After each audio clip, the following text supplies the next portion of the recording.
Here is why you are wrong about the new BMW M5. So once again, BMW has managed to tick off the entire automotive community. Midway through 2024, they revealed the newest iteration of their iconic sports sedan, the 7th generation of the BMW M5. This new car retains a 4.4-liter twin-turbocharged V8, but it also adds an electric motor to make it the first M5 to use a hybrid powertrain. And this new powertrain is good for 717 horsepower and sends the car from 0 to 60 in under 3.5 seconds. But beyond just the numbers, this car's design is a lot more conservative than some of the other cars that BMW has been coming out with lately, and largely I think it looks pretty good. Yet despite this, the new M5 is just getting absolutely torn apart online. The biggest issue that people are taking with this car is the increase in weight.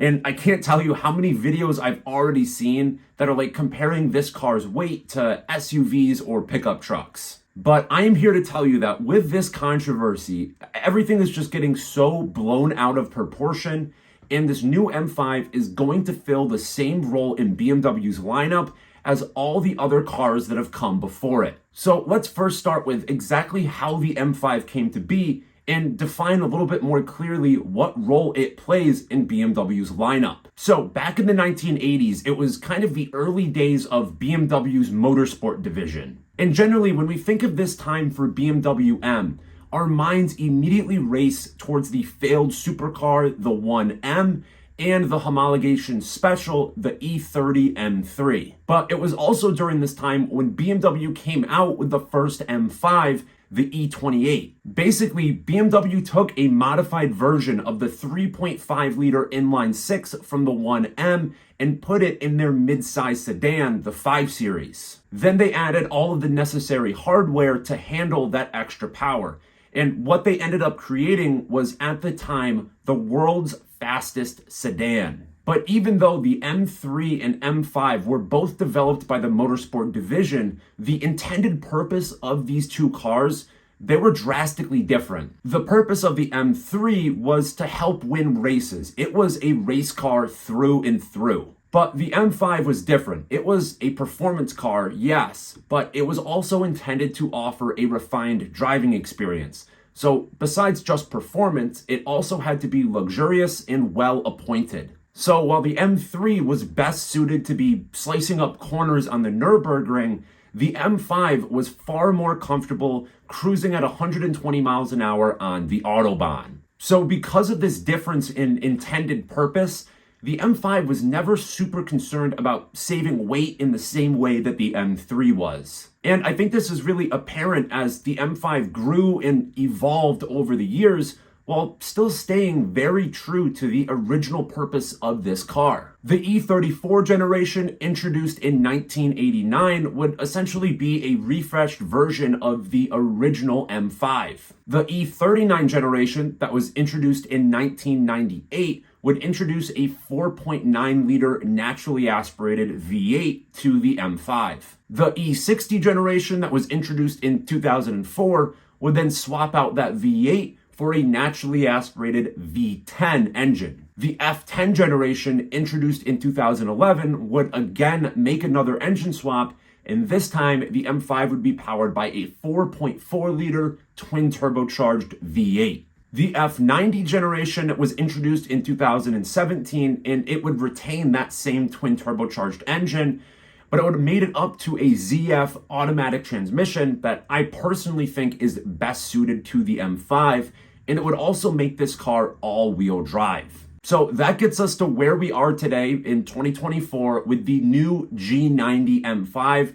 So let's dive a little bit deeper into exactly what this car is offering. So a big point of this discussion is going to be this car's powertrain.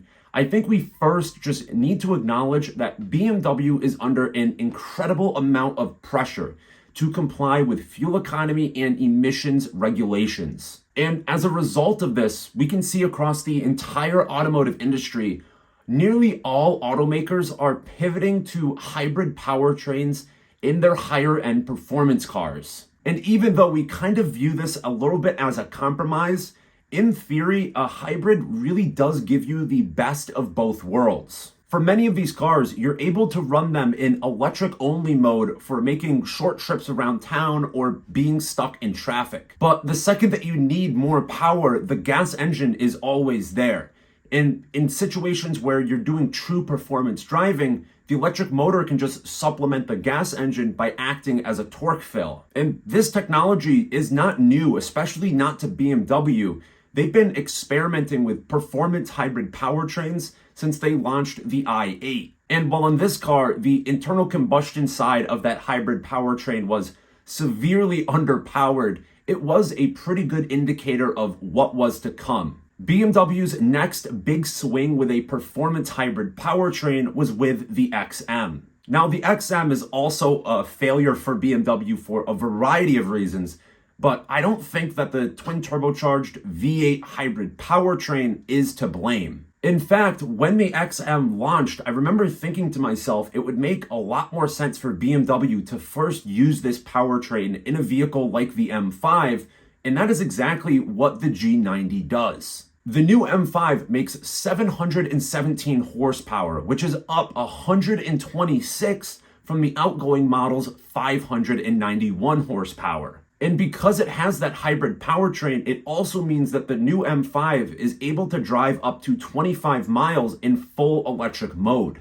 And this is really important because it allows the M5 to travel through zero emission zones that are popping up all over European cities. But of course, the elephant in the room, this hybrid powertrain also adds a lot of weight.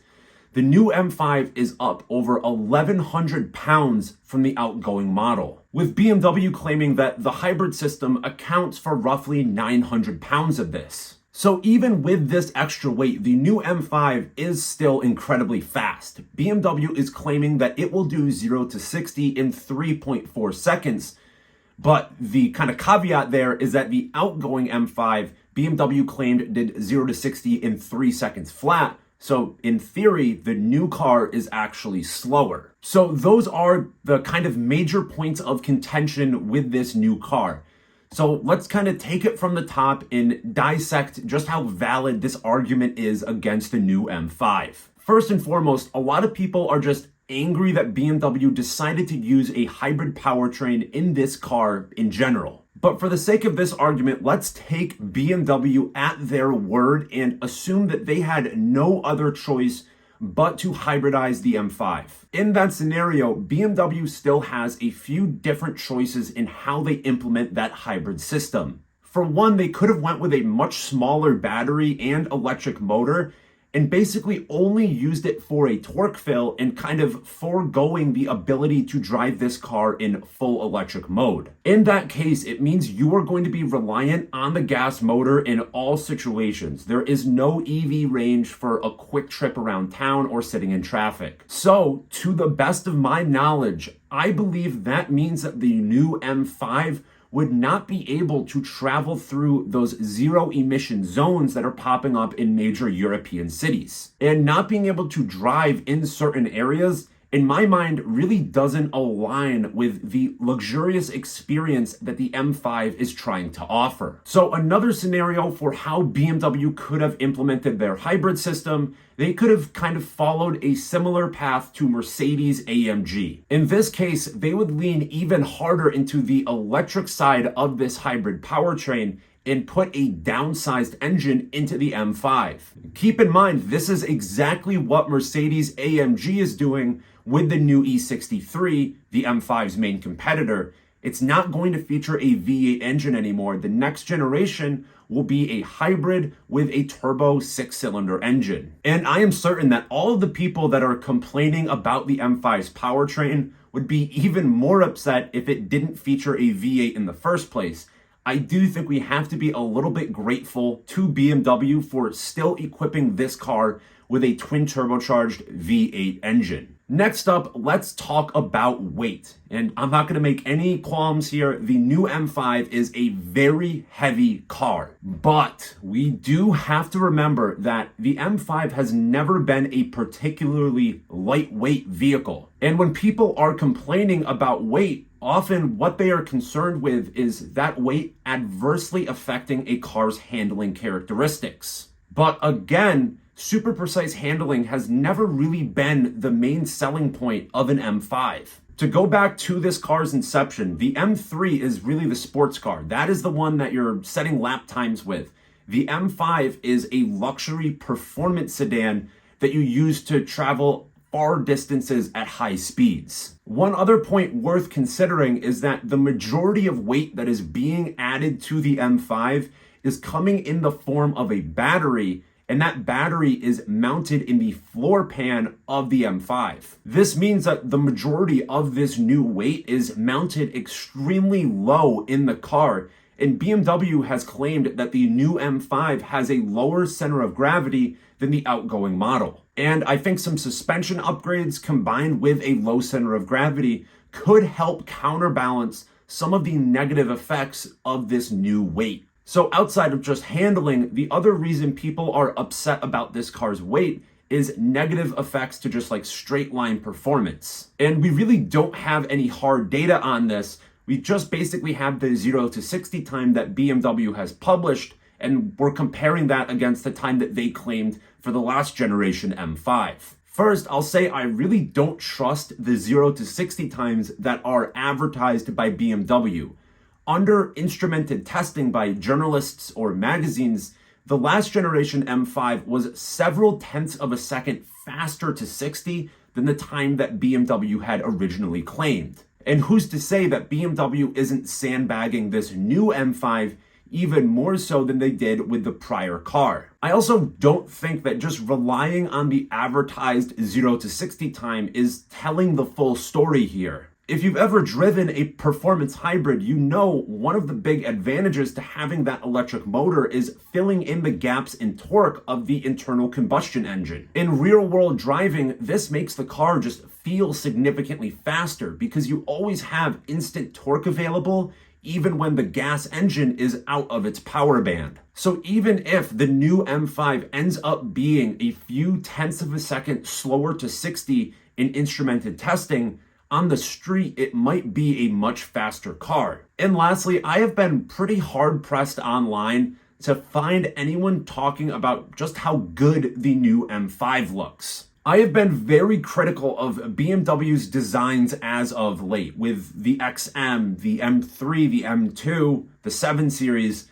Largely, I think all of these cars are kind of heinous looking, but the new M5 is a very handsome vehicle. But I think any conversation about this car's design is just immediately going to get drowned out by people complaining about its weight. So to tie everything together here, the BMW M5 has never been a full-fledged race car. Its purpose was always to combine performance and luxury in a format that is best suited to be crossing Europe at high speeds and not necessarily super at home on a racetrack. BMW is under a tremendous amount of pressure with emissions and fuel economy regulations, and they kind of had their arm twisted a little bit into making the new M5 a hybrid. And once the decision was made to put a hybrid powertrain in the M5, they had a few different choices. One being a smaller battery, not offering a plug-in hybrid powertrain that I think offers a little bit less luxurious of a driving experience. Another option would have been a downsized gas engine and leaning even more so into the electric side.